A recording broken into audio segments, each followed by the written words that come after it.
Bueno, Pablo, muchas gracias y muchas gracias también a la doctora por la presentación. De pronto no sé si María Adelaida quisiera conversar algo primero, porque es que ella alzó la mano en una parte crucial de la presentación, entonces no sé si de pronto quisiera comentarnos primero y yo luego les cuento otra serie de observaciones que me parecen importantes. Bueno, yo quería como hacer un comentario puntual, específico con respecto a las directrices anticipadas en los niños. Las directrices anticipadas en nuestro país existen legalmente para los niños desde los 16 años y cumplen todas las mismas, digamos, requerimientos y demás que las de los adultos. Entonces, una de las cosas que sí será importante que ustedes pues reconozcan es que si eventualmente uno de los pacientes que ustedes están viendo tiene ¿qué?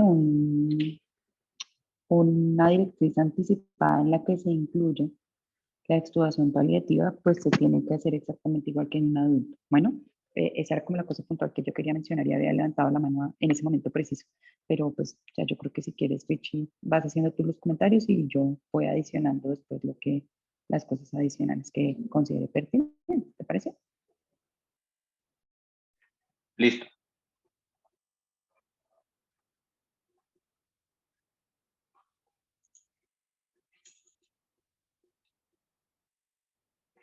Bueno, básicamente varios puntos. Lo primero, yo creo que hablar un poco sobre lo que mencionaba la doctora respecto a las escalas pronósticas. Definitivamente las escalas pronósticas al final, más que certezas, lo que tratan es de aumentar esas probabilidades, pero digamos que existe esa falsa sensación de que con tener ciertas escalas pronósticas vamos a lograr justamente la certeza.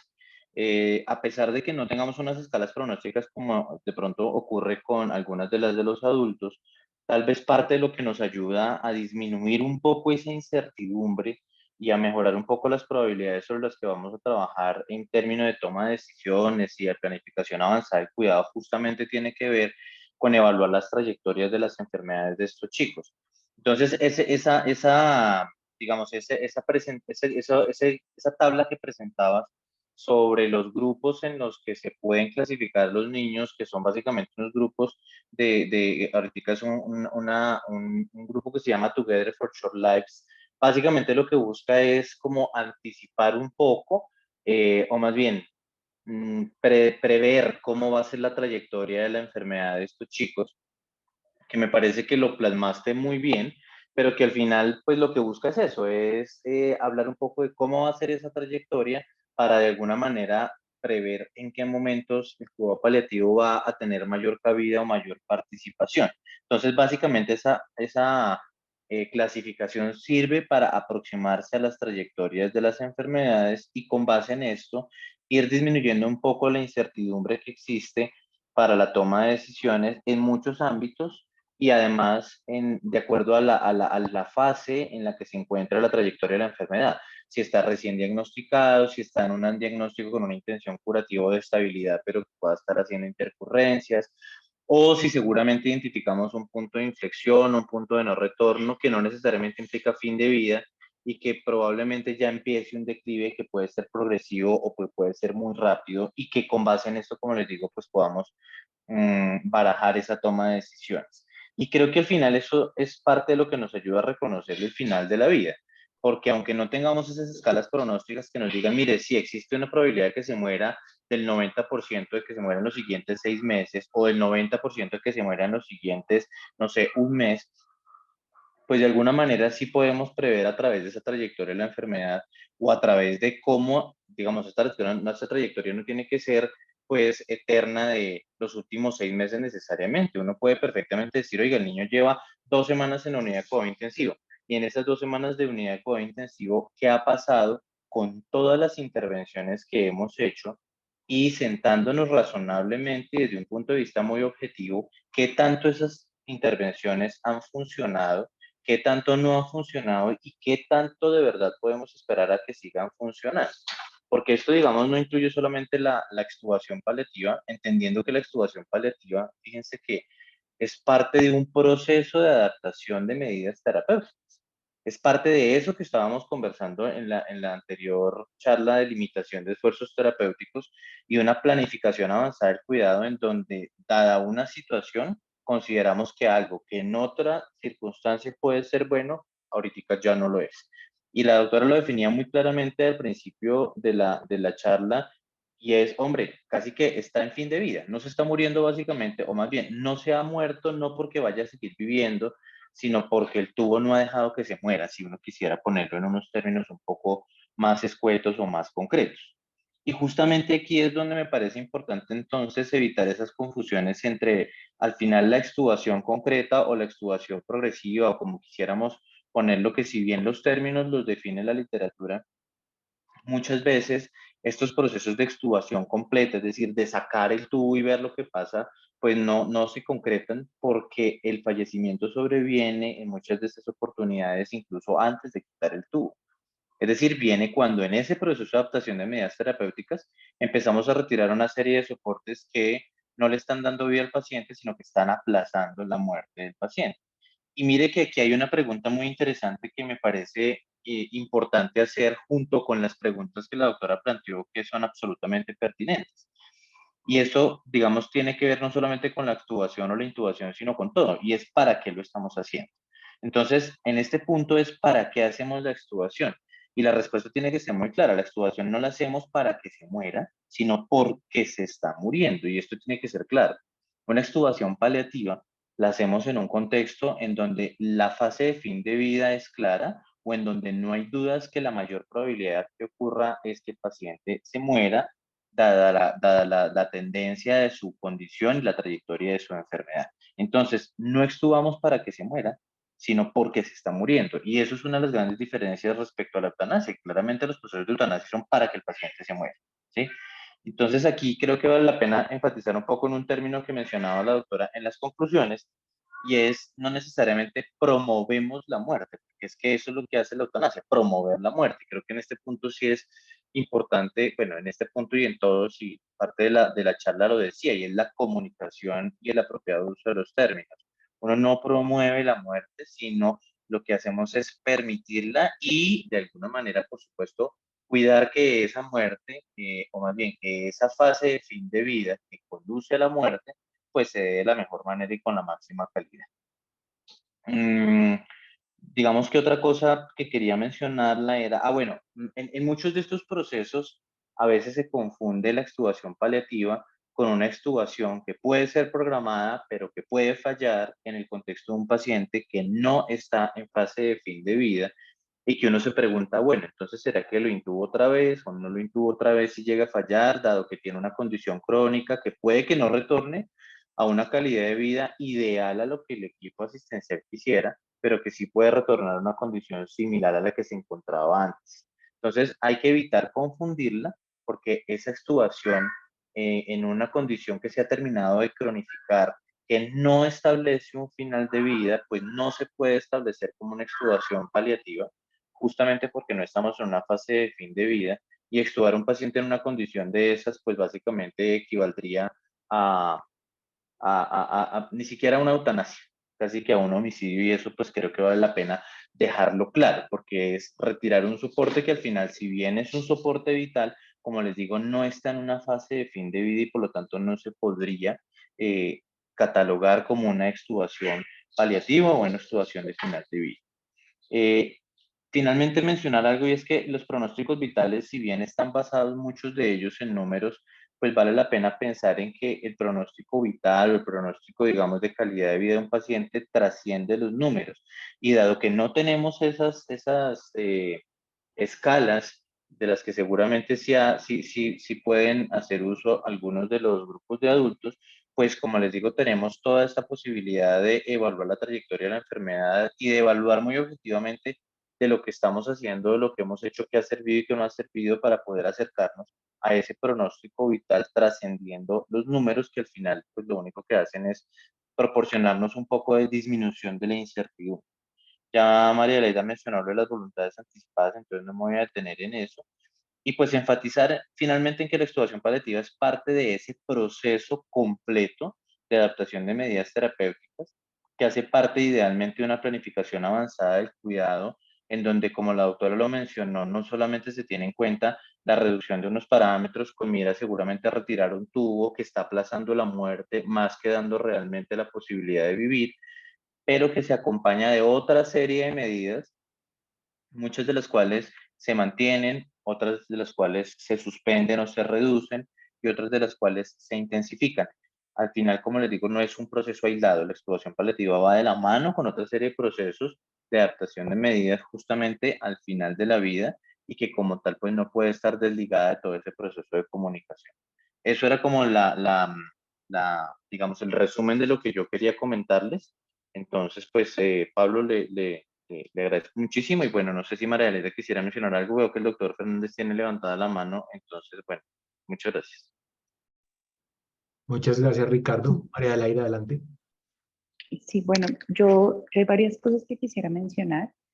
Digamos que por un lado me parece que es muy importante que en los casos específicos de extubación paliativa, el tema del pronóstico no es igual al pronóstico en enfermedad, digamos, al pronóstico que usamos nosotros como paliativistas para definir si un paciente eventualmente es sujeto a un proceso de adecuación de medidas terapéuticas antes de haber ingresado a la unidad de cuidado intensivo. Y creo que era un poco lo que también trataba de decir Ricardo, y es, nosotros estamos acostumbrados a tomar decisiones muchas veces antes de ingresar al paciente a cuidado intensivo, y más en un ejercicio de evitar un ingreso que de pronto no sea necesario y que al contrario pueda ser dañino a la unidad de cuidado intensivo. Y en ese escenario, digamos que las estrategias que propusiste y que propusieron ustedes en esta charla cobran, digamos, mucha importancia, sobre todo en unidades a lo que nosotros llamamos la trayectoria de la enfermedad. Pero en los escenarios de extubación paliativa, que muchas veces son escenarios de cuidado intensivo, esos valores pronósticos en realidad son mucho más los que ustedes están acostumbrados a usar de forma rutinaria. Es cuando realmente las intervenciones que sean planetario o cuidado crítico dejan de ser importantes. Y uno debería entender que, por lo menos desde el punto de vista, mmm, digamos, frío, más allá de lo psicológico, sino más bien desde el punto de vista ético e incluso clínico, retirar el soporte ventilatorio y hacer una extubación paliativa o una extubación terminal es igual que de tomar la decisión de quitar una diálisis o suspender una hemofiltración, retirar el soporte inotrópico, pero psicológicamente hay una carga adicional sobre el retiro del soporte ventilatorio. Entonces creo que ahí muchas veces es cuando venimos a entrar en dificultades en tomar decisiones con respecto exclusivamente a lo que nosotros llamamos la extubación paliativa. Y digamos que hemos tenido muchas discusiones, más bien deliberaciones con Ricardo, de si realmente el nombre correcto es una extubación paliativa o no, porque finalmente entendemos que es el retiro de uno de los soportes vitales en función de que ese soporte vital no tiene como objetivo sino prolongar una situación de sufrimiento, porque el paciente no tiene opciones reales de curarse. Y eso digamos que no necesariamente es totalmente, digamos, igual a la definición de paliativo, que es aliviar un síntoma. Entonces creo que una de las cosas que ahí es importante es tener en cuenta eso, que el pronóstico es un poco, digamos, como juega el pronóstico un rol acá, es diferente. Y en ese sentido, pues digamos que las herramientas de diagnóstico y de pronóstico que ustedes usan todos los días pueden ser mucho más útiles para tomar decisiones en estos momentos de la vida. Porque creo que aquí hay que entender nuevamente lo que decía Ricardo, y es, nosotros decidimos retirar un tubo porque el objetivo de tener ese tubo, que era que el paciente mantuviera unas condiciones de ventilación y oxigenación adecuadas para recuperarse y vivir bien, ya no se están cumpliendo. Y porque el paciente no se ha podido, digamos, terminar de morir porque nosotros estamos haciendo la gran diferencia entre esto y adecuar el esfuerzo terapéutico o plantear una extubación que, digamos, esté programada pero que pueda fallar. Esa es un poco la diferencia acá. Y creo que sí es muy importante aclararlo porque muchas veces se confunden todas las cosas. Una extubación progresiva, una extubación programada, que si falla no se va a reintubar, un paciente a quien se le va a disminuir lentamente el soporte, un paciente al que se le hace una extubación terminal, o un paciente que está en muerte cerebral, es decir, está muerto y tenemos que apagarle el ventilador porque el paciente está muerto. Y otra, digamos, el fallecimiento inducido por el equipo médico a solicitud del paciente, que se llama eutanasia. Esas son cosas que hay que tener en cuenta. La otra cosa que yo quisiera aclarar, que era un poco la pregunta que había en algún momento, y es si es necesario o no suspender los medicamentos para la sedación. Sobre eso también hay muchísimas controversias. Una de las cosas que uno quiere ver, si el paciente eventualmente logra sobrevivir la extubación, porque digamos que de pronto en la cabeza de uno piensa que siempre que un paciente va a hacer la actuación paliativa va a fallecer, pero quienes hemos estado involucrados en esos procedimientos, incluso de pronto también ustedes han visto, es que no siempre esa muerte es inmediata. Y que incluso hay algunas series en las que dice que los pacientes, sobre todo los niños, pueden sobrevivir hasta 15 días más eh, después de una extubación paliativa que se hizo, digamos, con esta definición específica de extubación paliativa. Entonces, siempre hay controversia acerca de suspender o no suspender la sedación. Y un poco la conclusión a la que se ha llegado en general es tratar de mantener un plano de sedación en el que el paciente tenga confort, pero no necesariamente esté alterado todo su estado de conciencia. Y en ese sentido, pues de acuerdo a la extubación, al nivel de sedación que tenga el paciente previamente, pues uno tendrá que tomar la decisión de si incrementa o no incrementa la sedación o si simplemente la puede dejar, siempre tratando de mantener un estado en el cual uno pudiese saber si el paciente tiene sufrimiento o no. Y esa es la indicación y lo que hace, digamos, mandatorio, retirar siempre los relajantes musculares. Porque uno podría estar en situaciones en las que el paciente simplemente no se puede mover porque tiene un bloqueo muscular, pero realmente está en una situación de disnea severa con un sufrimiento muy grande asociado. Entonces, eso es algo que está muy importante. Y yo creo que siempre uno tiene que tener dos planes, ni siquiera dos, o sea, hay que estar preparado para el plan A, el plan B, el plan C y el plan D. Y es que hay un gran porcentaje de estos pacientes, que es el 20%, que creo que es muy alto, que logran sobrevivir esto para la casa y vivir 3 meses más. Entonces, una de las cosas que a veces pasa es que uno hace todo el acompañamiento de la familia, prepara a la familia para que el paciente fallezca, pero el paciente no se muere. Y tenemos que tener un plan de cómo poder cuidar a ese paciente, incluso en un escenario por fuera de la unidad de cuidado intensivo. Entonces, si bien en general los escenarios de extubación paliativa suceden en las unidades de cuidado intensivo en gran medida porque es en las unidades de cuidado intensivo donde se tiene todo el soporte ventilatorio y todo el soporte, digamos, de maquinaria y demás que se necesita para tener un paciente ventilado, uno sí debería considerar que estos pacientes eventualmente podrían egresar incluso a casa y que ese paso y ese ajuste va a necesitar otros miembros del equipo de atención del paciente y no exclusivamente los intensivistas. Entonces, eso es algo que tienen que tener en cuenta y siempre tienen que preparar a la familia para decir, mire, creemos que va a pasar, que el paciente fallezca una vez que tenemos este soporte vital, pero podría pasar que sobreviviera un poco más tiempo y en ese sentido, pues tendremos que tener claro qué podría pasar. Lo otro que es muy importante acá es entender que esta sí que es una decisión médica. Esta no es una decisión para la familia, que si bien nosotros tenemos documentos de voluntades anticipadas, hay mucho desconocimiento aún sobre los documentos de voluntades anticipadas y que en general para ser niño y poder acceder a eso hay que tener al menos 16 años y nosotros vemos muchos pacientes que tienen menos de 16 años. Y que tomar la decisión de hacer una extubación paliativa psicológicamente es en general es fuerte para las personas porque realmente creen que eso sí es lo que va a matar al paciente. Un poco en la dinámica y el juego de palabras que explicaba Ricardo, pero que si digamos, lo transmitimos al día a día, pues realmente el acto de quitar el tubo para saber que no vamos a poner otro y que el paciente se puede morir en ese momento, sí genera un poco la sensación de fue por esto que se murió. Así haya una serie de eventos detrás que hayan sido generado el fallecimiento. Entonces creo que esta sí es una de las decisiones en las que es el único quien tiene que tomar la vocería y tiene que tener claro cuáles son los objetivos y que la decisión es de él. Y yo se lo voy a poner de esta manera. Aún no hay pacientes que lo quieren, hay pacientes que lo odian, hay familias que lo quieren, hay familias que lo odian. Y uno puede vivir con eso. Y muchas veces ni siquiera nos acordamos de esas situaciones. Pero para un papá, sentir que firmó la sentencia de muerte de su hijo, o al contrario, que firmó la sentencia de sufrimiento de su hijo, porque en vez de hacer una extubación paliativa, lo llevaron a una traqueostomía y le pegaron un ventilador, es también muy doloroso. Entonces hay decisiones que tenemos que tomar nosotros, porque es mejor que nos odien a nosotros a que se odien a ellos mismos. Ya suficiente duelo y dolor tienen. Entonces eso es algo que sí es muy importante tener en cuenta.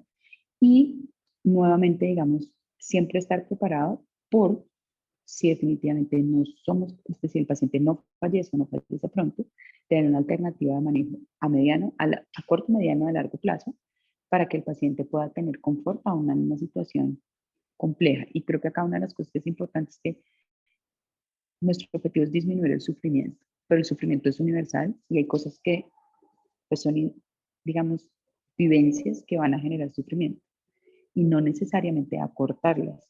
Puede eventualmente, digamos, usar medicamentos a dosis inadecuadas solamente para cortar ese sufrimiento, realmente acorta el sufrimiento. Entonces tenemos que tener esas cosas, digamos, definitivamente organizadas antes de tomar la decisión de hacer esto. En general se recomienda retirar todo el otro soporte que tenga el paciente, si el paciente tiene más soporte.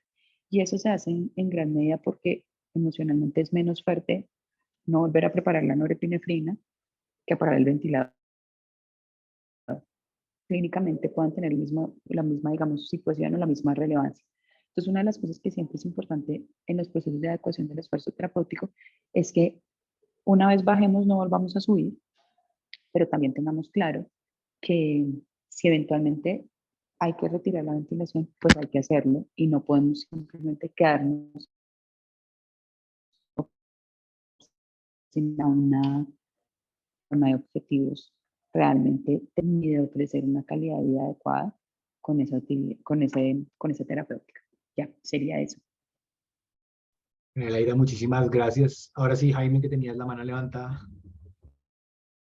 Sí, sí, muchas gracias, Pablito, y gracias a Luis Ricardo y a María Adelaida por acompañarnos en estas revisiones.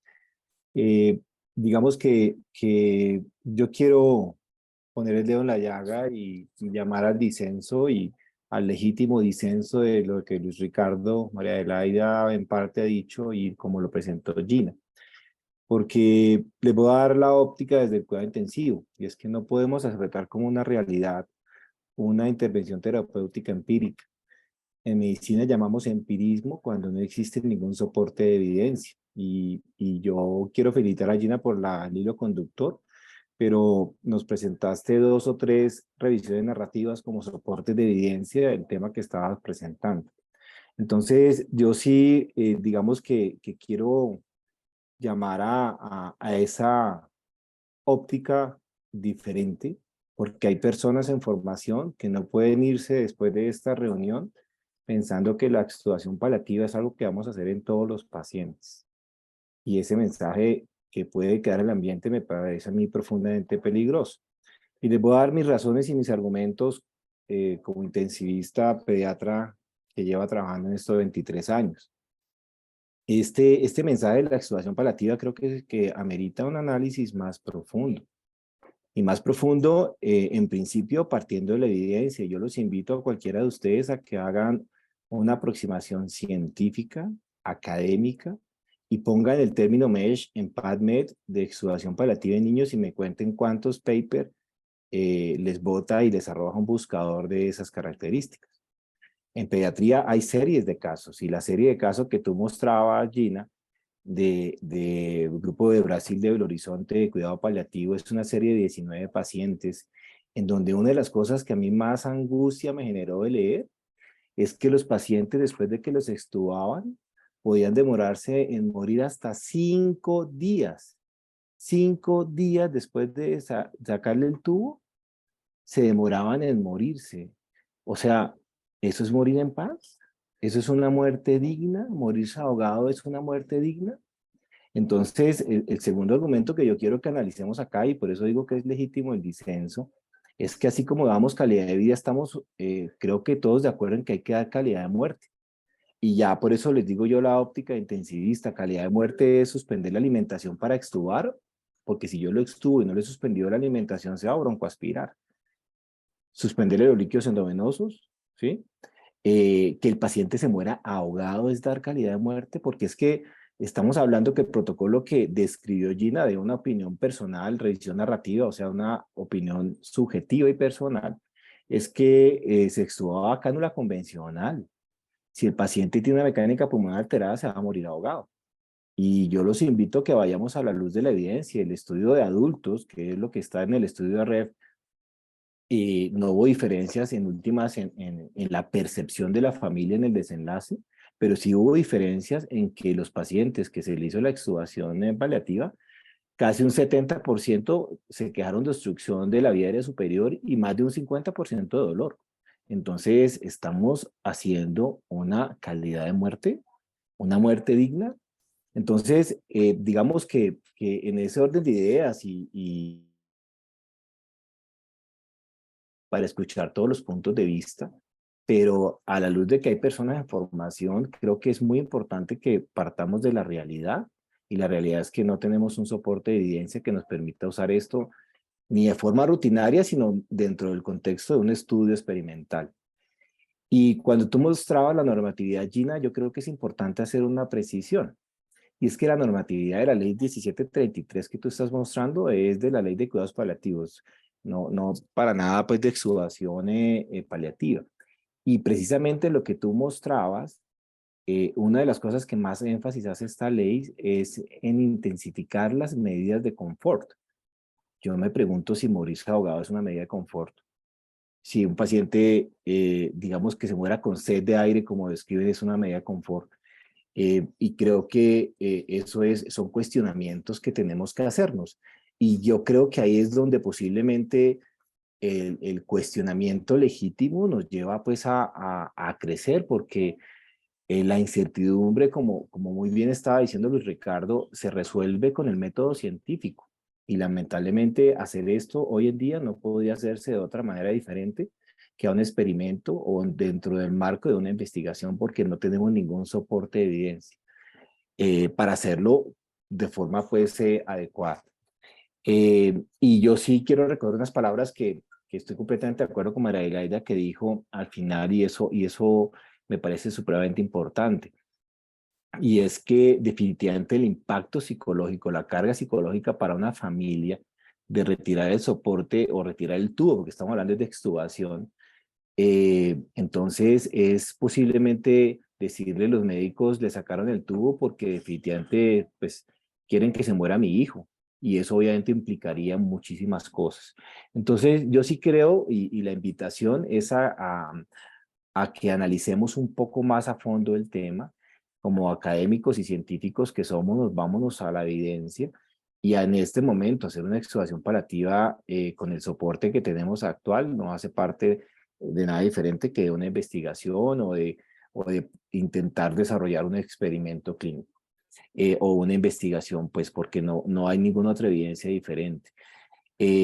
Como muy bien decía en ese sentido María Adelaida, nosotros las voluntades anticipadas no se pueden aplicar sino para mayores de 16 años.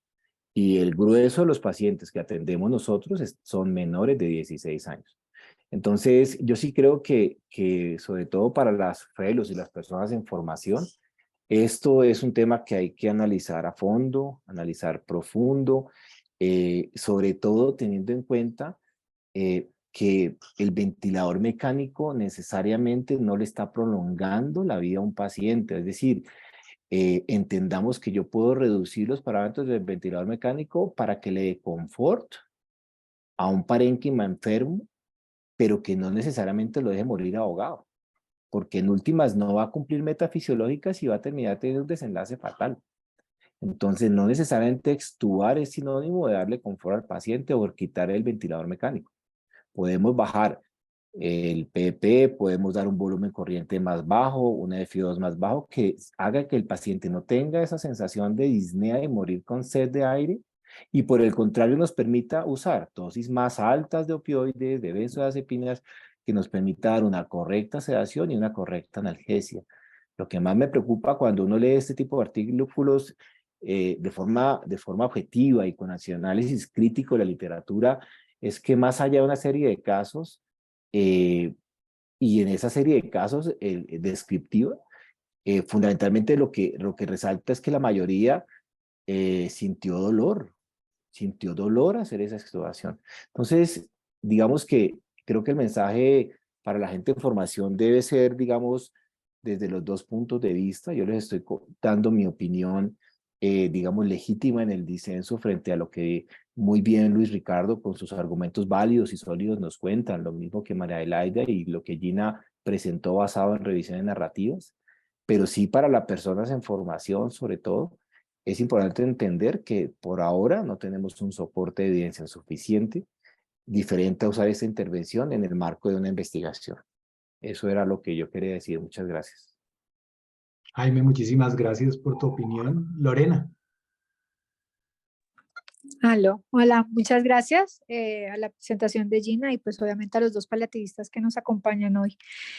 Pues básicamente yo creo que algo que después de escuchar esta charla que seguramente con mucho esfuerzo hizo Gina y todo este esfuerzo que se está haciendo para revisar estos temas que son de gran importancia para cuidado intensivo, yo creo que, y cada día creo que resalto más el hecho de que tenemos los intensivistas y todos que tratamos niños críticos y nos vemos enfrentados a ellos, realmente partir de hacer un muy buen análisis de cada paciente en términos de pronóstico, especialmente yo creo que el énfasis está en esos pacientes que ingresamos a la UCI, porque muchas veces llegamos a esos extremos de pensar en extubación paliativa y en muchas cosas ya dentro de la unidad. Y creo que hay que fortalecernos, posiblemente no es digamos, el objetivo principal de esta charla, pero fortalecernos mucho en establecer esos pronósticos para no ingresar niños de manera inadecuada que terminen con desenlaces pues aún de mayor dolor para su familia y expuestos a terapias que después tengamos que cuestionar si tenemos que desmontar porque son futiles o no. Creo que es el énfasis como que yo creo que es importante para que queden muchos de nosotros que a veces pues no alcanzamos a hacerlo y entran y terminamos viendo en la UCI pronósticos que pudieron ni siquiera haber entrado en niños con historias de vida que pudieron no necesitar tanto soporte para después pensar en desmontar. A mí realmente el tema me parece que de acuerdo con el doctor Fernández y lo que expuso frente a la necesidad de unos análisis mayores, principalmente porque así como decía Ricardo, la extubación paliativa se da cuando el paciente se está muriendo y se lo vamos a plantear así a la familia. Entonces, no que es una fase de fin de vida, sino que se está muriendo. Y esa sensación en el subconsciente de una familia marca mucho porque claramente está unido a un retiro de un dispositivo, posiblemente con un desenlace que sea muy pronto, en un par de minutos. Entonces en ellos va a quedar la sensación de lo matamos o ellos lo retiraron y le quitaron el tubo porque querían que falleciera. Sí, va a quedar demasiado ligado a dolor, pero asimismo si también su vida, digamos, persiste, digamos, vivo 5 o 15 días, como hay escrito en la literatura después de este tipo de extubación, en ellos también van a quedar dudas y van a quedar sin sabores que pudiera generar más dolor en esa familia para superar el duelo de este paciente que ya pues no está con ellos, pero que además dicen, sí tomaron la decisión adecuada cuando retiraron el soporte y duró 15 días, de pronto no era, o sea, ellos otra vez se equivocaron y queda eso de pronto ese sabor en la familia que pudiera acrecentar el dolor. Y si bien es cierto, nuestro fin último es ese paciente, también tenemos que pensar en su familia que tiene un gran dolor y no sé si 15 días un paciente extubado realmente estamos logrando lo que era el objetivo, posiblemente esa extubación paliativa. Sí, entonces a mí el hecho de que tengamos ausencia de escalas en los niños, tal como dice Ricardo, es verdad que la vida no se puede o tiene que trascender los números, pero sí buscamos minimizar las incertidumbres. Y el hecho de no tenerlas en niños significa que tenemos un gran mar de incertidumbres, lo cual hace que me preocupa que las decisiones que tomemos pues sean equivocadas y vayan en contra justamente del principio primordial de nuestro quehacer como médicos y es el principio primordial de no hacer daño como primera medida. Y para mí el sufrimiento de un niño y de su familia en cuidado intensivo a través de una práctica que yo haga, pues es violar ese principio. Y eso me afana un poco en miras de que tenemos muchas incertidumbres por algunos vacíos que claramente existen en el momento para la población pediátrica, que posiblemente este tema que creo que merita, como bien ya lo han dicho previamente, un análisis mayor, medido obviamente a través de una evidencia de calidad, etcétera, y de muchas más cosas claras, porque no sé si pasarlo de un sistema de ventilación a un sistema de bajo flujo, como lo decía la expositora, pues estemos garantizando todo eso que es nuestro precepto principal, el principio primordial de nosotros, que es no hacer daño. Yo creo que falta mucha tela por cortar sobre este tema. Creo que amerita que muchos equipos que la están practicando, como veo a través del mundo, pues podamos tener muchos más datos certeros para justamente minimizar esas incertidumbres en las que todavía estamos y que me afanan pues un poco. Lorena, mil gracias. María Adelaida. Sí, yo quisiera decir varias cosas. Primero, yo no creo que jamás se vaya a diseñar un experimento clínico aleatorizado de extubación paliativa versus no extubación paliativa, porque creo que tendría muchísimos problemas éticos. Entonces entiendo que haya una dificultad en cuanto a tener certeza de las evidencias, pero creo que Pablo, que también es epidemiólogo clínico, sabe que tomamos una gran cantidad de decisiones con evidencia de mediana y baja calidad, y aún así la tomamos. Y yo creo que acá esto particularmente es un tema que entiendo que genera mucha controversia y creo que es muy importante porque esto enriquece la discusión, como menciona el doctor Fernández. Pero creo que una de las cosas que acá definitivamente cobra una importancia adicional es, primero, entender que existen estrategias para manejar eh, los síntomas en cuidado paliativo pediátrico, que efectivamente cuando los pacientes fallecen hay síntomas y esos síntomas están reportados no solamente en los pacientes post-extubación paliativa, sino en todos los pacientes que fallecen. Y digamos que ustedes pueden mirar, encontrar series de cuáles son los síntomas que son más frecuentes en los niños y cuáles son más frecuentes en los adultos, para los cuales también pues, se han diseñado una serie de estrategias de tratamiento. Y la investigación en general al final de la vida, tanto para adultos como para niños, es muy complicada. Y tiene que ver mucho con que nadie sabe realmente qué tan rápido la gente va a fallecer. Y que si bien hay algunas escalas y algunas herramientas pronósticas que se usan en adultos, esas tampoco son del todo certeras. Lo que pasa es que los pediatras somos más honestos en reconocer a veces nuestras limitaciones que los internos. Pero pues realmente no existe algo en el que yo te pueda decir, te vas a morir ya, excepto que estés muerto. Y en las que definitivamente parte de las dificultades grandes que hay es el no conocimiento del manejo de algunos de esos síntomas, de tal manera que hay ciertas intervenciones que se vuelven válidas. Lo otro que creo es que habría que entender que el proceso de descenso de los parámetros ventilatorios para llevar los parámetros ventilatorios a una fase mínima también es considerado extubación paliativa. Es decir, el concepto de extubación paliativa, que como lo hicimos transparente con Ricardo, es el término que se usa a nivel mundial, con el que no estamos totalmente de acuerdo, involucra también de descenso de los parámetros de un paciente, del soporte ventilatorio de un paciente. Entonces, digamos que hay equipos que deciden simplemente bajar los soportes el soporte para mantener el paciente con el tubo inserto, digamos el tubo traqueal puesto, y esos también digamos que son alternativos. Y la otra cosa que quisiera como mencionar con respecto a lo que dice Lorena es que acá hay una cosa muy importante. El sufrimiento no lo podemos medir totalmente. Es bien difícil medir el sufrimiento. Es decir, podemos medir el recuento de leucocitos, pero qué tanto sufre una persona por la intensidad de un síntoma o no, realmente no podemos decirlo. Incluso no podríamos medir qué tanto sufrimiento genera para un profesional de la salud participar en un proceso de extubación paliativa o no. Y eso digamos que va ligado a una cosa muy importante, y es que acá la comunicación con la familia es fundamental. ¿Por qué? Porque si nosotros creemos que lo que estamos haciendo está mal, eso es lo que la familia va a creer. No importa que lo que estemos haciendo desde el punto de vista de un equipo ajeno o incluso de nuestros mismos pares esté bien hecho o mal hecho. Eso, digamos que por así decirlo, vamos a dejarlo hoy en una pregunta distinta. Si nosotros creemos que lo que estamos haciendo está mal, pues realmente vamos a generar mucho sufrimiento y vamos a generar también rupturas dentro de los equipos. Hay equipos de cuidado intensivo que están muy bien amalgamados con equipos de cuidado paliativo, en los que estas decisiones son más fáciles de tomar. Hay pacientes en los que estas decisiones son más fáciles de tomar.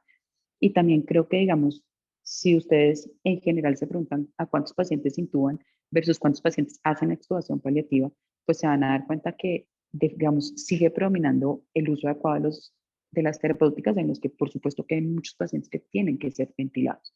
y que, digamos, eso de alguna manera, el hecho de que se hagan procesos de extubación paliativa no quiere decir que todos los días en las unidades de cuidado intensivo pediátrico se extúan pacientes de forma paliativa. Pero una de las cosas que sí creo que es súper interesante de lo que menciona Lorena es la sensación de que está y que la sedación necesita, como mencionaba en algún momento Jaime, necesita que el paciente esté ventilado. Y creo que en eso sí es muy importante tener en cuenta que los escenarios de sedación paliativa no requieren que el paciente esté ventilado. Que el uso de los medicamentos para sedación en un contexto de sedación paliativa, porque el paciente se está muriendo, como mencionó Lorena muy claramente, implican que podemos usar dosis mucho más altas de los medicamentos y que ese miedo que a veces tenemos de usar un opioide a una dosis alta, que es la falla ventilatoria, en este punto realmente pues no es un tema que nos genere ansiedad.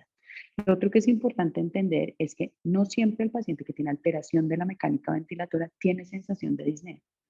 Y eso es una cosa que es muy difícil de entender y creo que para mí fue particularmente complejo entenderlo, porque para los pediatras como los pacientes no siempre nos dicen, nos manifiestan sus molestias por la sintomatología, tendemos a medir la disnea en función del trabajo respiratorio.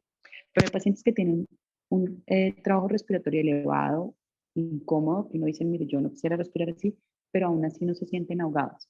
Entonces creo que la otra cosa que acá es muy importante es realmente, digamos, ser transparentes con nuestras percepciones, con nuestras situaciones personales, como lo hemos hecho todos, pero también un poco sentarnos a negociar qué tanto es el sufrimiento del niño, el sufrimiento de la familia o también el sufrimiento de nuestros como miembros del equipo de salud.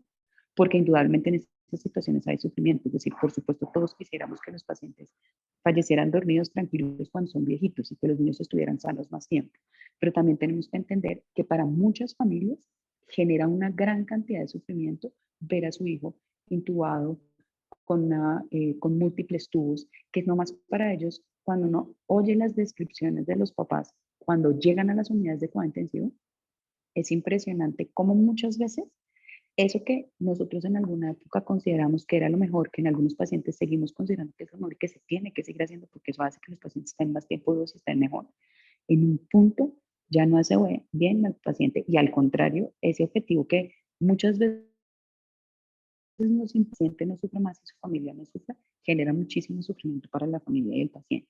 Entonces creo que también es importante oír esa otra versión. Eso es lo que quería decir. Muchas gracias. María Adelaida, mil gracias. Ricardo.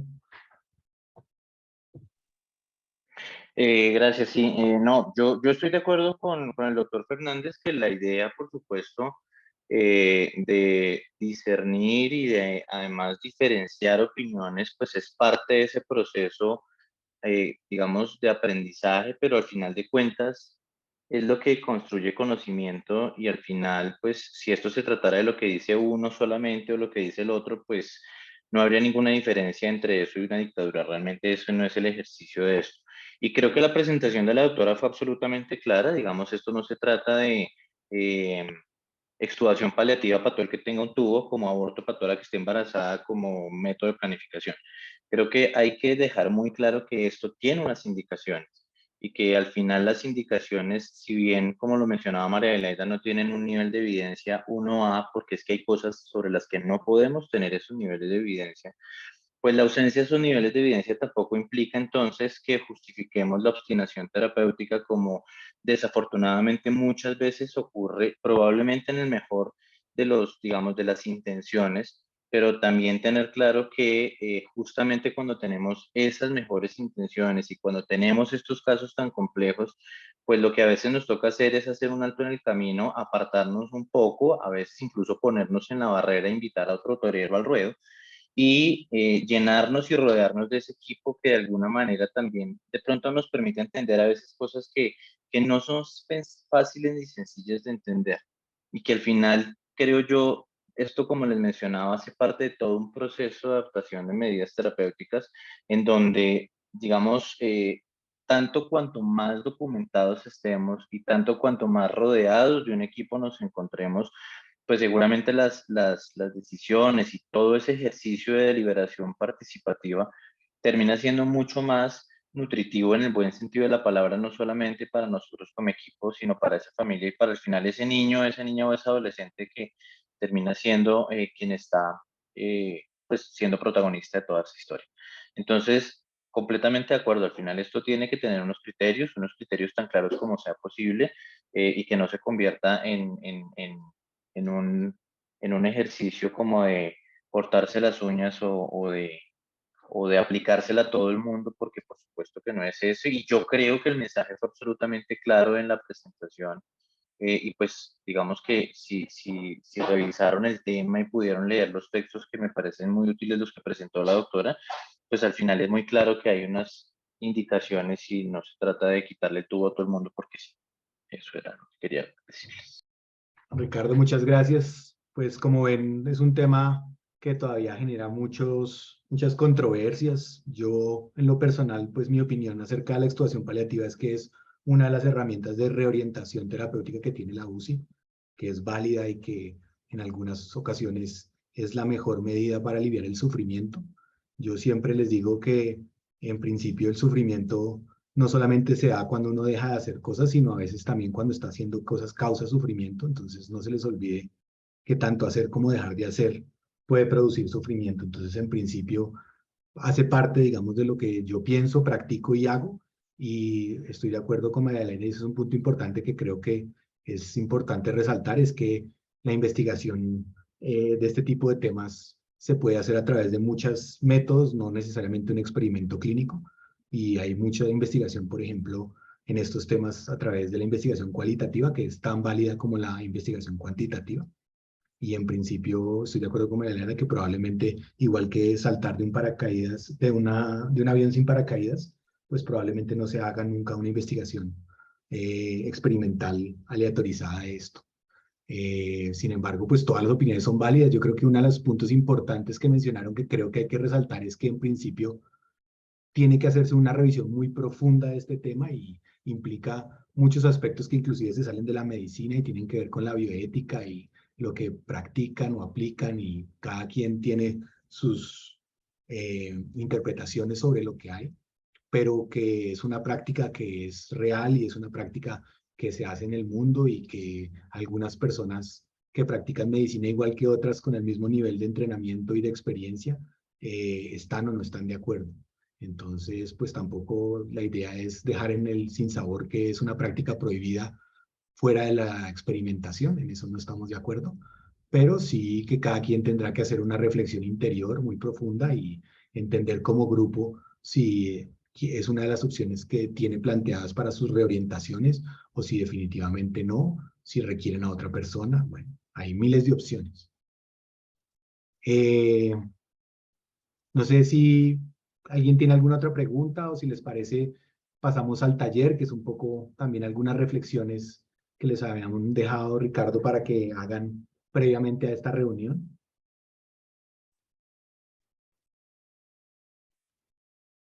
¿Tienes, Gina, por ahí las preguntas? En principio, dígame sí. Entonces, en principio habían 3 preguntas para que ustedes hicieran una reflexión. Una de las preguntas era orientada un poco cómo le explica a otro colega cuál es la diferencia entre una extubación paliativa y eutanasia. Buenas tardes a todos. Diana. Diana Escobar, fellow de cuidado intensivo pediátrico de la Universidad Nacional. Esta respuesta es un poco corta y trata de recoger como todo lo que ya se habló durante la charla y durante la discusión. Entonces, primero, pues como para explicarle a ese colega, trataría como de lo que mencionó ahorita el profe Pablo, que esta es una de las, simplemente es una como de las estrategias o de los actos que tenemos desde el enfoque del cuidado paliativo en el manejo de los pacientes hospitalizados, no solo en como una medida aislada. Además, es una estrategia también que nos va a ayudar a evitar, a prolongar de manera como innecesaria y fútil la vida en pacientes que tienen la característica que han llegado como una fase irreversible o básicamente que no son recuperables. Y se realiza básicamente es como para aliviar el sufrimiento y dejar que la muerte pues se dé de manera natural, sin sufrimiento y pues de manera como tranquila, sin tener que hacer como una acción, sin tener que hacer como una administración de medicamentos específica. aparte pues de la sedación y analgesia. Digamos que como una forma de englobar también las indicaciones que encontré, es como más bien como ejemplos a los cuales pues nos vemos enfrentados de manera muy frecuente en la unidad de cuidado intensivo. Son pacientes, por ejemplo, que fueron intubados en escenarios de urgencias, por ejemplo, en el que pacientes que no se conocía en ese momento como las directrices anticipatorias de no intubación o de no reanimación, o también, por ejemplo, en pacientes que ya tienen una enfermedad oncológica muy avanzada, que ya es progresiva, no es tratable. Otras enfermedades avanzadas, por ejemplo, enfermedades crónicas descompensadas que ya no tienen como ninguna opción terapéutica, o en un paciente en el cual pues se considera que es irrecuperable. Tener en cuenta que, como decía el profe Pablo, cuando nosotros hacemos, también podemos causar sufrimiento, y en muchas situaciones, por ejemplo, en el caso de la ventilación invasiva, en un paciente en el cual ya tiene una condición refractaria, en el que no vamos a ver una recuperación, posiblemente no estemos yendo en favor pues, del mejor interés del paciente, sino que vamos como a perpetuar ese proceso irreversible, y vamos a prolongar la vida, y que en las condiciones probablemente en las que se encuentra el paciente va a tener sufrimiento pues de la mano. Importante pues que esto es diferente a eutanasia, digamos que esto, la extubación paliativa lo que busca es lograr como de manera natural a que el paciente como que complete ese proceso de muerte, sin medidas pues que prolonguen ese sufrimiento. Y cuando hablamos de eutanasia, pues recordar que estamos hablando es como de esa administración activa de medicamentos para inducir la muerte, eh, en diferentes casos, en casos específicos, y que es un acto voluntario, como determinado o elegido por el propio paciente. Entonces, digamos que como para concluir, dentro de las ventajas que podemos tener con la extubación paliativa, es que el paciente, si lo hacemos creo que de la mejor manera y como está especificado, garantizando sedación y analgesia adecuadas, el paciente va a lograr tener una muerte digna, calma, pacífica, y que digamos dentro de nuestras funciones también está transmitir esto a la familia, y pues también nosotros como equipo médico estar convencidos, y también tener en cuenta que esta decisión se toma también pues apoyados con el equipo de cuidado paliativo, o con los otros compañeros como el equipo de médicos tratantes, pues como para tener la mejor, como la visión más integral, una visión más completa para tomar la mejor decisión para el paciente. Eso es todo. No sé si quieran complementar algo más. Yo quisiera como poner una cosa adicional chiquitica, y es que siempre recordar que eutanasia es la solicitud que hace un paciente de manera libre, reiterada y, digamos, en pleno uso de su autonomía, un médico, para que un médico use medicamentos a dosis letales para que lleve a su fallecimiento. Una de las cosas que tenemos que tener claro es que la eutanasia siempre es pedida por el paciente, y en ese escenario, y es por eso que se considera la expresión mayor de autonomía de un paciente, y que siempre la tiene que hacer un médico. Cualquier cosa que nosotros hagamos que no implique que el paciente nos haya pedido, digamos, con un protocolo y una serie de cosas que hay, sino que nosotros lo hicimos de forma, digamos, unilateral, pues se llama homicidio si está en un contexto como la eutanasia, o se llama reorientación del esfuerzo terapéutico dependiendo del contexto del paciente. Es súper importante que quede claro, y esa es como una de las grandes diferencias que hay entre eutanasia y todas las otras intervenciones, tanto de sedación paliativa como extubación paliativa, en las que el paciente puede tener alteración del estado de conciencia o pérdida de su autonomía, o sea, es muy pequeño para ejercer su autonomía. Ya era eso. Mil gracias, Diana. Creo que fue muy clara tu explicación. La segunda pregunta me parece súper interesante. Quisiera oír cómo la resolvieron, y es cómo se lo explicarían a una familia de un niño enfermo. Mauricio. Bueno, buenas tardes para todos. Bueno, es un poco para dar respuesta a esta pregunta de pues, cómo le explicaríamos a un familiar, yo creo que en el momento en que se decide realizar una extubación paliativa, se, pues, se tiene que tomar la decisión de forma con pues, en un ambiente inter y multidisciplinario, apoyándonos siempre del servicio de dolor y cuidado paliativo, eh, pues para ir a hablar con la familia. Siempre es importante recalcarle a la familia eh, la condición que tiene ese paciente, pues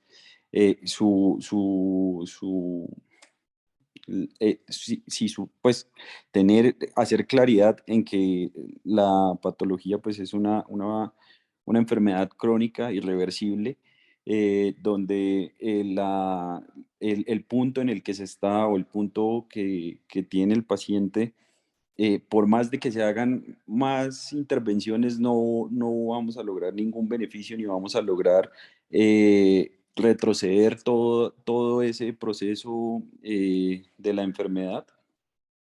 Siempre debe hacerse claridad de toda la parte, de todo lo que se ha hecho por el paciente, de todas las intervenciones médicas, de la parte científica, establecer que médicamente, pues por más de que se realicen intervenciones, no se va a llegar pues, a mejorar o a retroceder todo el proceso de la patología.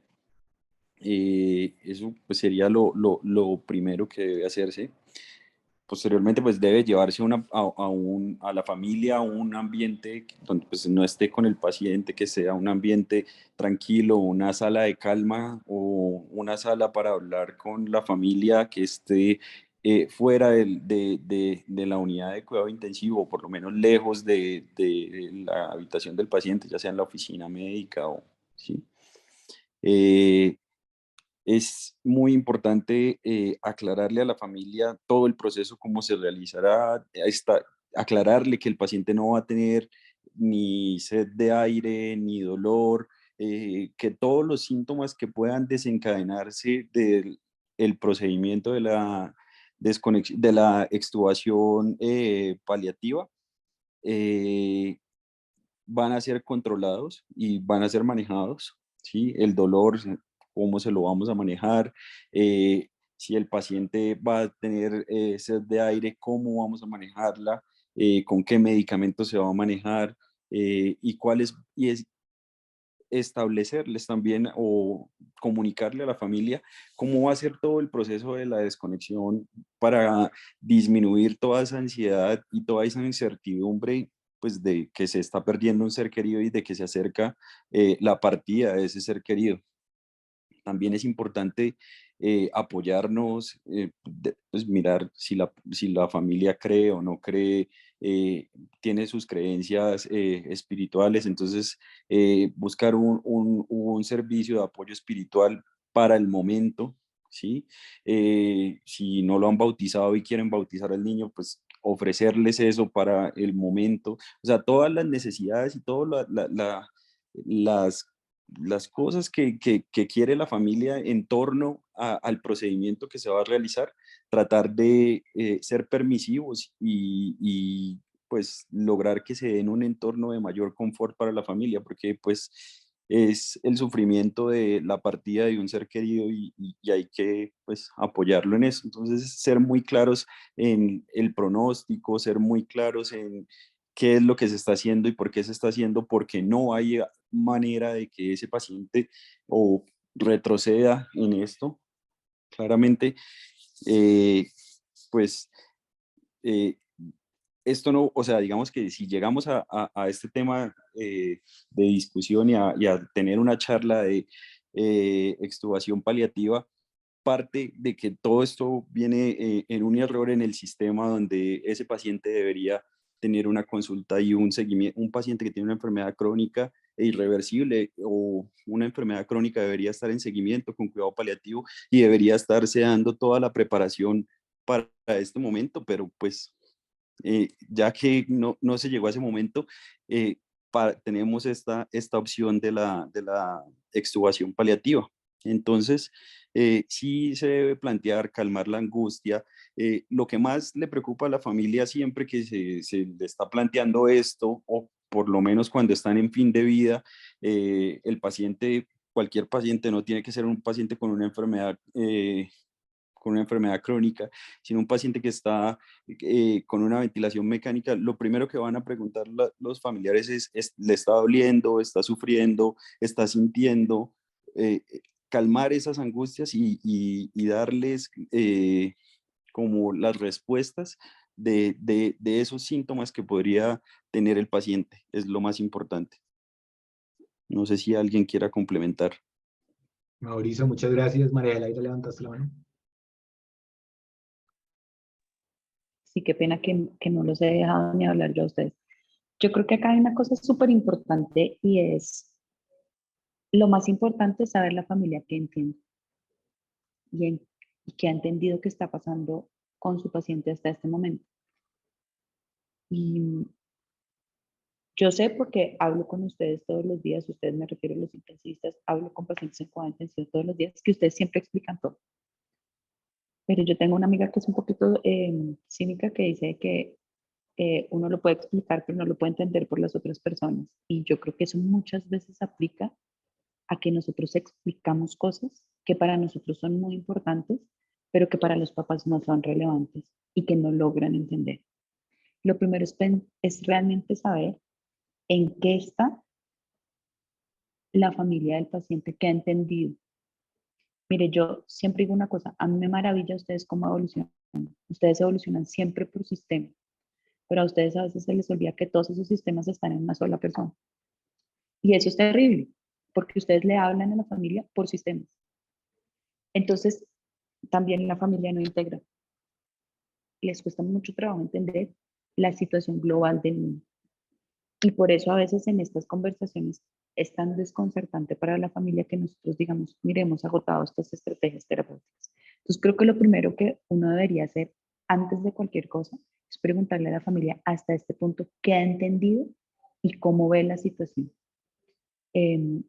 Muchos de los pacientes y muchos de los papás de los pacientes ya saben que las cosas están mal, porque ustedes se los han dicho todos los días o porque otros miembros del equipo, los interconsultantes, también le han dicho cómo van las cosas. Y para muchos de ellos estas propuestas y estos comentarios ni siquiera vienen siempre como algo nuevo, pero sí es muy importante saber qué entiende y qué es lo que vamos a decir. Y creo que es muy importante no necesariamente enfocarnos en todos los detalles, pero sí darle a las personas la seguridad de que vamos a cuidar de su hijo bajo cualquier circunstancia. Vamos a cuidar que no sufra, vamos a acompañarlo y vamos a estar presentes, aún en el momento que se vaya. Mauricio mencionó algo que es supremamente importante y es todo el tema de lo que espiritualmente esto significa para una familia. Y no solamente desde el punto de vista religioso, y es una de las cosas que tenemos que aprender a hacer, es separar lo religioso de lo espiritual, y es volvernos a integrar y entender que la espiritualidad es súper importante, porque la espiritualidad es lo que da respuesta a eso que ninguno de nosotros puede dar respuesta, y es ¿por qué pasa esto? ¿O para qué pasó esto? Y en ese sentido es muy importante ofrecer ese tipo de apoyo. Yo creo que también una cosa que es importante es que no todos los pacientes que al final van a llegar eventualmente a una extubación paliativa son pacientes de cuidado paliativo. Es decir, muchos pacientes de cuidado paliativo verdaderamente en la unidad de cuidado intensivo. Y a veces hay pacientes con enfermedades agudas, no sé, pacientes con leucemias meloides agudas que fallecen en escenarios agudos durante la inducción por una complicación, pacientes de trasplante, en los que ni siquiera se ha planteado inicialmente que habían, digamos, que era un paciente sujeto a atención inmediata, cuidado paliativo, y aún así son sujetos de procesos de adecuación del esfuerzo terapéutico. Por eso es que es tan importante que ustedes en su formación como intensivistas puedan realmente, digamos, conocer algunas de estas estrategias. Pero siempre sí es importante poder nosotros entender o por lo menos saber qué es lo que la familia ha entendido hasta este punto de lo que está pasando con el niño, porque eso es lo que nos va a ayudar más a poder tomar mejores decisiones, pero también a poderles explicar por qué ahora esto es una situación real de no retorno y por qué hace 2 días o 3 días no lo era, porque las cosas en cuidado intensivo cambian así minuto a minuto y eso es algo que es muy importante para la familia. Muchas gracias. Laida, muchísimas gracias. No sé si alguno tiene alguna otra intervención.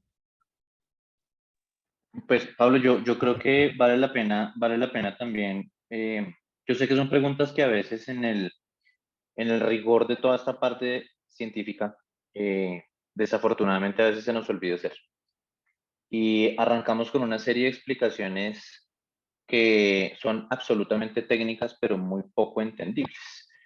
Y creo que parte de lo que a veces a veces no siempre debemos hacer es preguntarle a la familia a qué se dedica, además de lo que está mencionando Margarita, que es fundamental y es que ha entendido también es usted a qué se dedica, porque claramente no es lo mismo explicar todos estos procesos a el padre del niño enfermo que además es también médico o a ese padre que también es ingeniero y que a veces se entiende todo de una forma absolutamente esquemática y cuadriculada que explicárselo al señor que cultiva la papa y el plátano en el campo.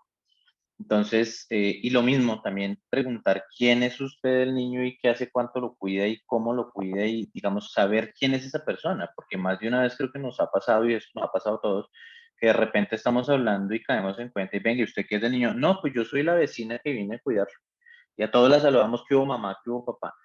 Entonces, creo que vale la pena uno enterarnos quién es el que está al otro lado, o sea, quién es ese interlocutor, qué cercanía tiene con el niño, como lo mencionó María Laida, que ha entendido de la situación, y dos, qué herramientas tiene para entender esa situación.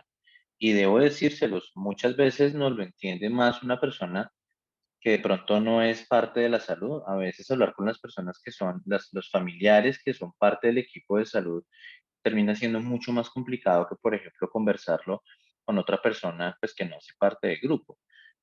Justamente por ideas preconcebidas, por muchas razones, no vamos a ahondar en esto. Entonces creo que para poder aproximarse al tipo de información que vamos a dar y a cómo la vamos a dar, pues tenemos que saber quién es ese interlocutor.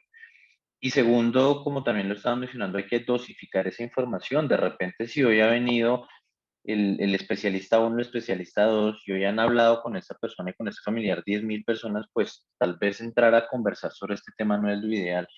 Entonces sí hay que dosificar la información y esto tiene que ser claro, no hay extubaciones paliativas de urgencia, no hay que estar corriendo para esto, creo que debe ser lo más planificado posible, justamente para que no ocurra esa sensación de abandono o de lo maté y fíjense que por eso la pregunta era, ¿usted cómo le explica la diferencia entre una extubación paliativa y una eutanasia? Que al final si uno es claro casi que ni siquiera tiene que entrar a mezclar o a poder hacer un paralelo de los dos términos. Y lo otro que me parece ya para finalizar mi intervención es, esto debería hacerlo la persona que más cercanía ha tenido con el paciente en ese equipo de salud. No puede ser la persona o el médico o la médica que llegó al turno de cuidado intensivo y que hace turno cada sexta o cada cuarta noche y de repente venga que le va a explicar por qué vamos a hacer una estudiación paliativa porque eso sí que termina siendo el acabose. Entonces, como equipo definitivamente sí debemos identificar cuál es la persona que más empatía ha tenido con la familia, que la familia reconoce como su intensivista tratante o como su médico tratante que no tiene necesariamente que ser el intensivista y poder llegar a poder transmitir la información, entendiendo, por supuesto, cómo me va a entender la información, qué ha entendido la información y qué además necesita entender. Puede que al final no necesite entender que los parámetros se lo vamos a bajar el 20% interdiario durante no sé cuántos días hasta dejar una PEP de no sé cuánto. Eso a la familia final no le interesa. Esos términos técnicos no son importantes para ellos. Que es importante para ellos lo que estaba mencionando María Laida, lo que mencionó también el doctor de la intervención anterior, y es afirmar y asegurarle que a pesar de que estamos dejando de hacer cosas porque ya no están sirviendo, y de eso usted tiene que estar convencido, si usted no está convencido, pero el resto del equipo sí lo está, acuérdense lo que yo les dije en la intervención, en la charla pasada, también es válido que usted se haga a un lado y diga, mire, yo prefiero que este caso lo tome alguien más. Entonces, que estemos convencidos de eso y poder llenar toda esa serie de, digamos, requisitos para poder lograr una adecuada comunicación, como lo mencionó también la doctora en la presentación. Creo que al final la pregunta buscaba eso, y es que entre nosotros, digamos, logramos explicar muchas cosas y las citamos bibliográficamente y todo, pero a la hora del té de aterrizar estos términos y podérselo decir a quien está recibiendo nuestro cuidado termina siendo un reto bastante importante que desafortunadamente no siempre logramos llevar a buen fin. Ricardo, mil gracias. Finalmente, para terminar, y una parte que era el taller muy interesante, pues no tendremos el tiempo para leerlas todas, pero sí las hemos visto, los que mandaron el taller, pudimos revisarlas y son muy interesantes, pues era ver qué experiencia han tenido en de la extubación paliativa, sobre todo cómo se manejó, si hubieran querido que sucediera y no sucedió, qué herramientas y aprendizajes lograron de esta experiencia. No sé si alguno nos va a contar alguna o si lo dejamos así. María Paula. Hola, buenas tardes para todos. Yo soy María Paula Salazar, residente de cuidado intensivo pediátrico de la Universidad de La Sabana. Bueno, pues en cuanto a esta pregunta, realmente mi experiencia en cuanto a la extubación paliativa, pues no es mucha, tengo muy poca experiencia. Sin embargo, pues hoy quiero compartir con ustedes lo que considero pues la experiencia más cercana y de la que fui parte como integrante de uno de los grupos interdisciplinarios mientras realizaba mi residencia en pediatría. Se trataba de un paciente de 12 años, tiene un diagnóstico de encefalopatía epiléptica, tiene una dependencia motora gruesa nivel 2, motora fina nivel 3 y una comunicabilidad nivel 3 también, que presentó pues un estatus convulsivo súper refractario y se le brindó por parte del equipo médico las medidas iniciales de estabilización y de neuroprotección pertinentes pues para la condición en la que estaba en ese momento y pues el tratamiento de complicaciones que derivaron de esto como infecciones y pues desequilibrios hidroelectrolíticos en su estancia en cuidado intensivo pediátrico. Posterior a esto, pues cuando todo esto mejora, se realiza la evaluación objetiva de su estado neurológico con neuroimágenes, biotelemetría, se realizó pues valoración y examen físico por parte del grupo de neurología, el retiro de medicamentos como anestésicos y sedantes que pudieran enmascarar el examen físico y una vez esto se realizó, pues se realizó el examen físico del paciente, donde entonces se comentó pues compromiso franco del estado de conciencia, tenía pues apertura ocular ocasional, no había respuesta a estímulos visuales auditivos, tampoco verbal, pero y adicionalmente pues también tenía signos de compromiso de motoneurona superior, pero pues funciones de tallo realmente estaban conservadas y durante el proceso pues se realizó extubación programada del paciente, la cual fue fallida con reinicio del soporte pues, ventilatorio. Digamos que en cuanto a los grupos que estaban manejando este paciente, pues uno de los grupos planteó la realización de una traqueostomía, sin embargo, pues otro grupo también que pues estábamos ahí con el paciente planteó pues, pues lo que en ese momento se determinó como la extubación paliativa, sin embargo, pues teniendo en cuenta la condición crónica de este paciente y que realmente no era un paciente que estaba, digamos que por decirlo así, en fin de vida, no estaba para morir, sino que pues tenía el proceso de respiratorio, se llevó pues a una junta interdisciplinaria. Donde finalmente pues se decidió teniendo todas las consideraciones que era un paciente candidato a traqueostomía, pues teniendo en cuenta las opiniones de todos los grupos tratantes y se realizó esto. Y yo pues quedo pues de qué dificultades uno puede decidir y pues dislucidar de esto y es que uno es muy importante determinar la manera objetiva y confiable del pronóstico vital y funcional del paciente, por lo que es importante la aproximación de él individualizada, teniendo en cuenta que se trataba de un paciente que tenía un diagnóstico previo de una condición crónica, pero también muchísimo el entorno familiar y algo muy importante que sí llamaba pues la atención durante la hospitalización es que la mamá, digamos que por decirlo así, el 90% de lo que era la vida de ella giraba en torno a su hijo. Entonces, era muy importante la manera en la que se hablara con ella, porque además, per se, pues había una culpa en ella de lo que le estaba sucediendo, la cual no tenía ninguna, claramente, pero pues todo esto debería ser muy individualizado y orientado a ella, a la manera en la que se le decían las cosas, porque durante el proceso de comunicación por parte de los grupos tratantes, dado que pues había diferentes opiniones en cuál debía ser el manejo a seguir con este paciente, pues ella alcanzó a escuchar términos como extubación paliativa o pues traqueostomía, ambos escenarios para ella generaba muchísima preocupación, entonces eso también fue una de las grandes dificultades y es la no alineación entre los equipos que estaban con el paciente. Entonces muy importante que previo que uno da esta información que es tan delicada, tan importante, que puede repercutir a corto, largo y pues mediano y largo plazo en lo que va a ser la vida para ella, pues que los grupos estén alineados y que la información que se le dé a ella sea una información pues digamos que precisa y que no genere divergencias entre lo que va a ser las opiniones de los diferentes grupos tratantes.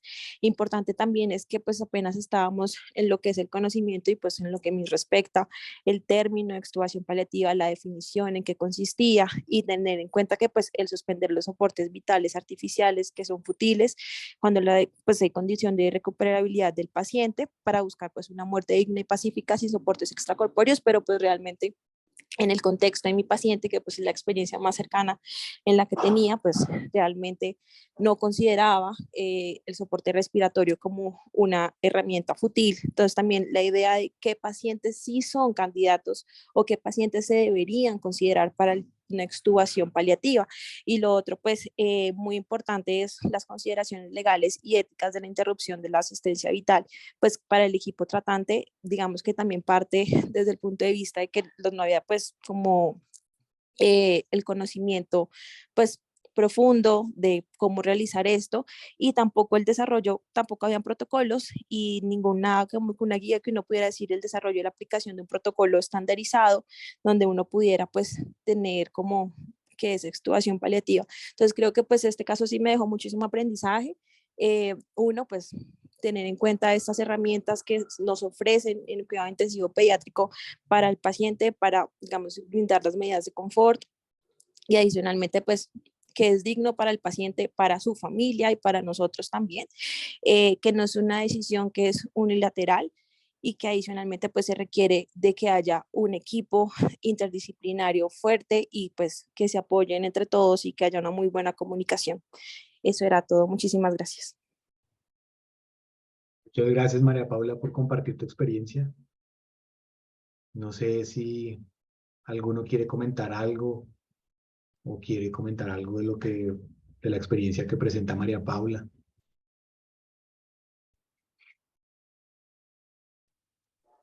Yo creo, Pablo, que de esa experiencia y de todas las que seguramente pudieron plantear en el taller, fíjense que me atrevo a pensar que lo más importante es que en ninguna de esas experiencias fue una sola persona la que llegó a este punto del proceso de adaptación de medidas terapéuticas, como si puede pasar en algún turno que de repente uno llega y dice, no, es que anoche le tuvimos que poner vancomicina meropenem por X, Y o Z, o no, es que anoche me tocó pasarlo a alta frecuencia por X, Y o Z. Al final hay decisiones que sí son muy puntuales y que son muy de carácter individual. Hay otras, como esta, por ejemplo, que creo que sí requieren de un proceso que ustedes lo encuentran en la literatura como deliberación participativa, en donde se hace un balance tanto de, digamos, los riesgos, los beneficios de todas las intervenciones que se están realizando y se puede plantear también en ese ejercicio de toma de decisiones qué puede seguir siendo bueno y qué puede no ser tan bueno, que de pronto antes lo era, pero ya no lo es para llegar a este punto. Y eso al final sí le da mucha tranquilidad, digo yo, al equipo en medio de algo que con María Laida también manejamos mucho y es la reconciliación con la tragedia. Y es que muchas veces uno quisiera escoger de dos opciones, pues la mejor o la buena, ¿cierto? Y pues eso no tiene mayor, digamos, um, conflicto. Pues si usted tiene dos opciones, una es buena y una mala, pues perdón la expresión, muy pingo si escoge la mala.